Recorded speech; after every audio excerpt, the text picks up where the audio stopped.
Hey guys, it's Damien. And I'm Kenady. And thank you so much for joining us. Now, today we're going to be talking about what parenting a newborn is really like. I mean, we have some funny stories. We're going to be getting real, raw. Let's go. Have a good time. Yeah, let's go. So, first question. Okay. I know we had a lot of funny moments as new parents. Yeah. But what is the funniest story that's happened so far in the past 2 months of us being parents? Man, funniest story. Okay, y'all ready for this? Listen, one morning, it was like 4 o'clock in the morning, right? Yeah, maybe 3. It was dark outside. It was early in the morning, and I heard Josiah crying. And so I automatically, like a parent would do, get up and just start rocking Josiah. I was like, okay, Josiah, go to sleep. Okay, Josiah, go to sleep. Now, mind you, I had like 3 or 4 blankets in my arm. And after a while, I was like, why is he not stop crying, right? And so I'm pulling the blankets. I was like, Josiah, Josiah, Josiah. And I was like, I'm hearing him cry, but I don't see him. So I was like, babe, where's Josiah? You wake me up. Yeah, I wake her up. And I'm like, oh no. For like 5 seconds, y'all. Oh no, I was so concerned. I was like, did you smuggle him? And then I was like, wait. I look to the left of me, and Josiah is asleep in his bassinet, not moving. Like, he's breathing, but he's sound asleep. Look, I'm telling y'all, delirium is so real during those first weeks. I literally heard him. We literally laughed so hard. Yeah, we was were crying. We were like, bro, we are tired. Like, we are in the weeds. Yeah, it was deep. It was deep. What about you? What about your story, your funniest story? So it was another at night situation. It was like 4 a.m. in the morning. That's when the crazy stories happened, y'all. Early in the morning. And we were changing Josiah's diaper. He woke up to be fed, and we were changing him. And at the time, he was healing from his circumcision. So it was a 2-person job. Yeah. One to hold the hands and clean the gauze, the other one to get the other stuff. And so we put him on the little pack and play. And then I saw something like scurry in the little bassinet area. And I was like, is that a roach? And Damon was like, no. It's a lizard. A lizard was in his bassinet. And I snatched him up, put a diaper on. I don't know if we like completely cleaned or not, and placed him on the couch. And then we were like, okay, we got to get this lizard. But we're like, there's no bug spray for this. There's no bug spray for lizards. You can't really just hit a shoe and kill it. So we're like, what do we do? So I grab a red Solo cup, and Damien's trying to like catch it. It's like trap the lizard. Trap it. It was crazy. And mind you, this is like 20 minutes has gone by. And he finally gets the head under the cup, but his body's like flailing, like, yeah. So another 5 minutes, we're like, okay, now what do we do? What's the next step? Like, we gotta get this out. We going back and forth. It's like, I can't do this. Why is this happening to us right now? This is that in training camp that we took. And so I was like, okay, let me get like a cardboard or something so you can scoop the lizard and we can toss him outside. So I find something, and Damien does it, and he was like, oh no. And I was like, what? He said, the lizard is underneath the cardboard. So we had the cup, cardboard, and then the lizard underneath. And so he's like, okay, let's just drag the pack and play outside and dump it and then bring it back in. And so mind you, it's like 4:30 now, 4:40. And I only have socks and underwear on. So we only have socks and underwear on, and he's at the door. I was like, babe, let me get some shorts on you. So he's still holding the little cardboard and lizard, and I'm like helping him step in the shorts and everything. And then he dumps the pack and play outside and drags it back in. And he was like, oh no. The lizard was down at the bottom, still in the pack and play, but it was dead. And I was like, you lizard murderer. So mind you, y'all, Josiah's still on the couch looking at us. He hasn't been crying. He's just staring like, what are my parents doing? Like, he was entertained. Yeah. And so he drags it out there again, throws it out there, and the lizard is finally gone. And so it's like 5 o'clock now. And people are starting to wake up and get ready for school and work and stuff. And we were like, bruh, this is... Nobody told us about this. We was like, we can't do that. Like, that is too much for the heart in this season. All right, so what is your best registry item? Man. Now, if y'all want us to talk about registry items or whatever, please just put it in the comments and we'll do a dedicated video to that. But what's your best registry item? Man, there's so many. But I have to say that pack and play because it's a changing table, it's a bassinet, it's a pack and play when they're younger. It came with like an infant rocker and then a toddler rocker. It has like storage It's for like the diaper 7-in-1 or It's 5-in-1? 7-in-1. And I was Okay. like, this thing is legit. Yeah. So it's been our #1 use. Even lizards like it. What about you? This is gonna sound odd, but my favorite item is this Aquaphor. I'll tell you. Aquaphor? Aquaphor. Aquaphor. Aquaphor? I don't even know. Aquaphor. Look, we're not getting paid for this. But this thing, when your friend told us that That's your favorite one. this is my favorite one, because like I'm gonna be honest, like I didn't really want to change diapers before marriage. I mean, not before marriage, before our kid I was like, came. bro, you changed that. Yeah, and I was like, but love, people don't understand and talk about the love. Like, you do stuff for your child because you love them. And so I was like, man, I love this kid, so I'm gonna do it. But when they told me this stuff gets off the meconium, and like before you like wiping, but you put this on right after you clean the child, man. It just slides It just off the next time. It slides, and then it helps also with circumcision for boys. You can put it on as a substitute for Vaseline. So Go, best dad's favorite. this is my favorite. If y'all know anybody who work here, I'm just kidding. Too funny. Okay, so what's one thing you wish someone would have told you as parenting a newborn for the first time? I think a lot of men struggle with this, but they don't talk about it. It's not being seen by your spouse.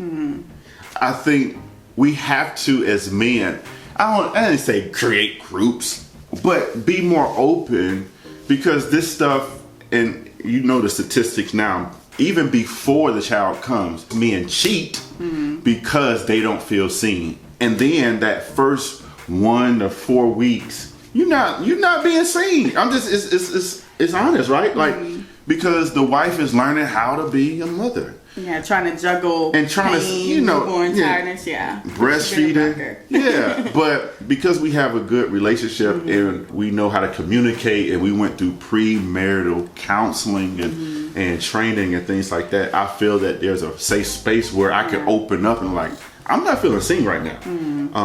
And it's not your fault. It's not the woman's fault. It's just the awareness that the woman has to step into and say, Holy Spirit, help me be aware of my husband. Take off this hat, take off, Motherhood. the motherhood, the business owner, and let me put on the wife hat again. Yeah. So that's one of the things that I wish more men, and I have great men around me, but more men will tell me. What about you?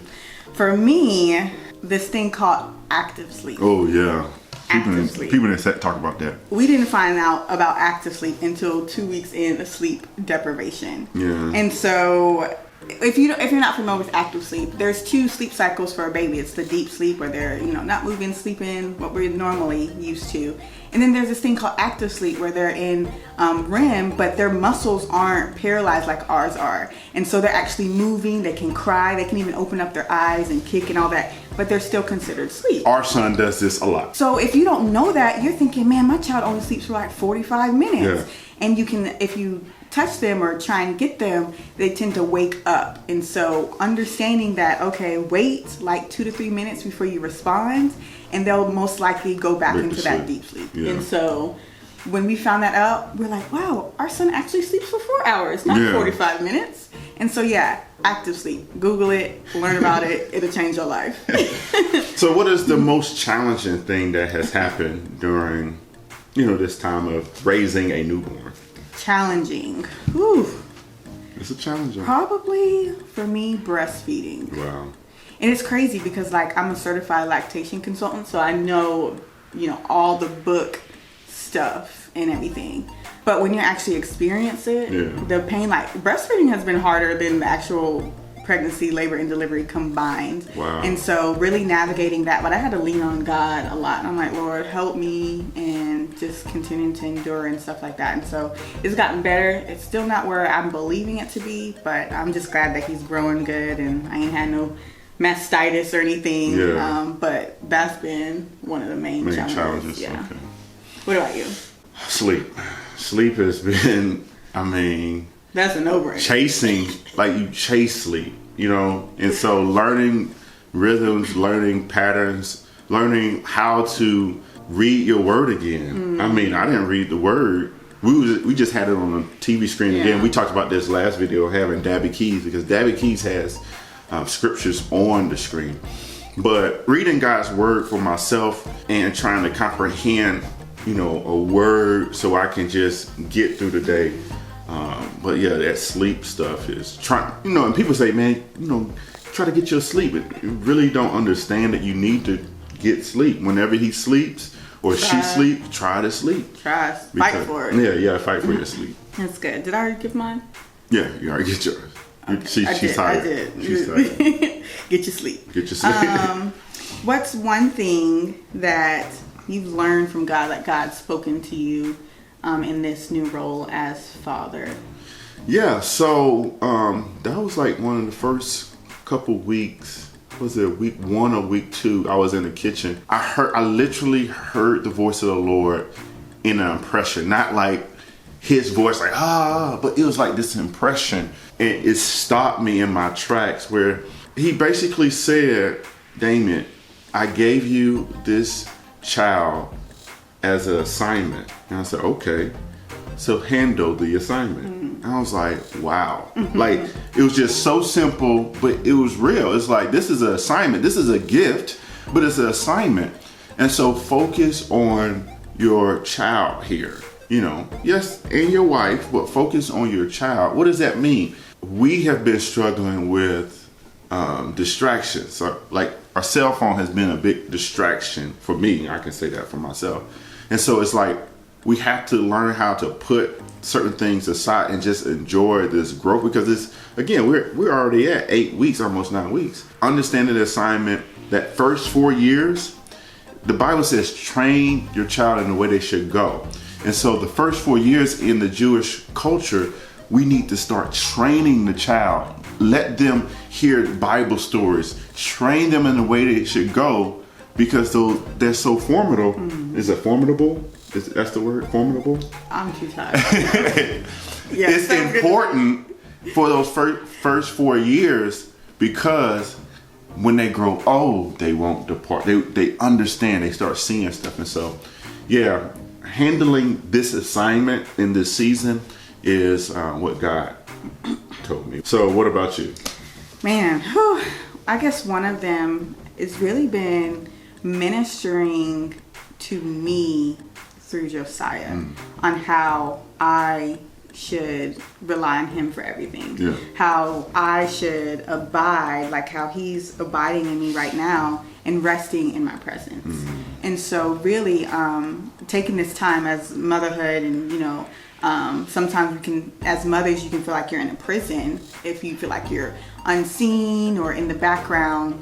But God's like, it's about perspective. It can either be a prison or a secret place. You can use this time where it's slowed down in this newborn phase, when you're, taking care of them, to really press into God. And so really in moments where I'm feeding him early in the morning, praying or just thanking him or just communing with him. And so really using this time wisely to really allow God to grow you and mold you in this new role as motherhood, and understanding that we still can trust and lean on him and abide on him as father. That's good. And the last one is, what is one piece of advice for a couple or people who want to, even singles who want to have children later on? What's one piece of advice that you have for them? Definitely make sure you pick a quality husband. Wow.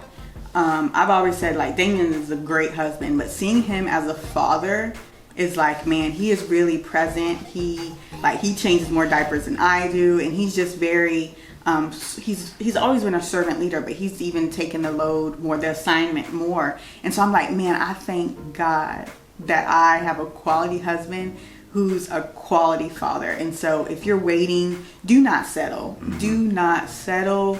Look for those qualities in a husband or in a man now. And so it's just really like, man, God, you blessed me with Damien. He's an amazing husband and an even amazing father as well to Josiah. I think I'm going to piggyback on that and then go another direction. So we really had a heart after, having our son, for singles. those single parents who have children alone.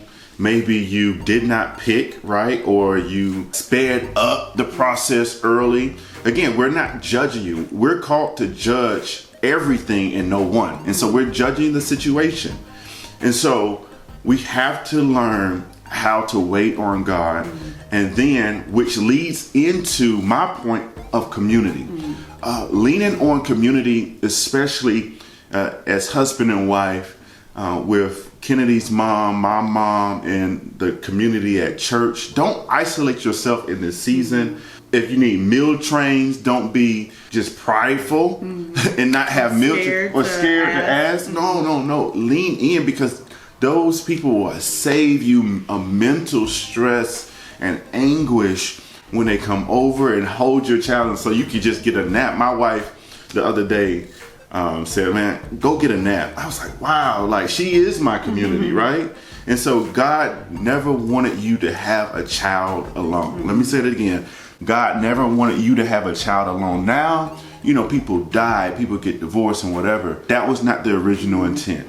And so lean into your community, bring them around, have them see your child and help them grow. It takes a village. We learned that at church. It takes a village to grow and train and teach your child. Yeah, so good. And so that concludes today's video. We did our birth story, if you haven't watched that, last week. And if you like these videos, if you want to learn more about what God is just sharing with us as new parents and want us to make more videos, comment below.